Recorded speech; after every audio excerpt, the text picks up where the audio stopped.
Eagle ও এক দাঁড়কাকের কাহিনী। এক পাহাড়ের পাদদেশে কতগুলি ভেড়া চড়ে বেড়াচ্ছিল।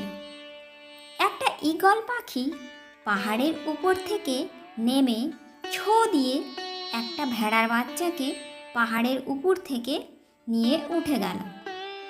তাই দেখে একটা দাঁড়কাক ভাবল, আমিও কেন এইভাবে ছো দিয়ে একটা ভেড়া বা ভেড়ার বাচ্চা নিতে পারবো না? ঈগল যদি পারে তবে আমি কেন পারবো না? দাঁড়কাক তখন একটা ভেড়াকে ছো মারল। অমনি সেই ভেড়ার লোমে তার পায়ের নখ জড়িয়ে গেল। প্রাণ ভয়ে দাঁড়কাক তখন ছটপট করতে লাগলো আর কা কা রবে ডাকতে লাগলো। প্রথম থেকে শেষ পর্যন্ত সবই দেখছিল মেষপালক। তাই সে হাসতে হাসতে এগিয়ে গিয়ে বোকা দাঁড়কাকটাকে ধরে তার পাখা কেটে দিল।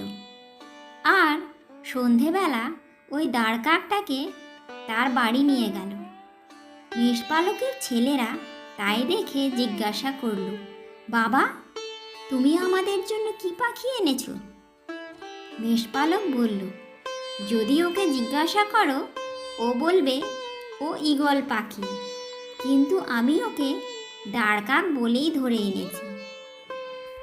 নীতি কথা, এই গল্পটি থেকে আমরা শিখলাম যে নিজের শক্তি সম্বন্ধে জানা না থাকলে বিপদে পড়তে হয়।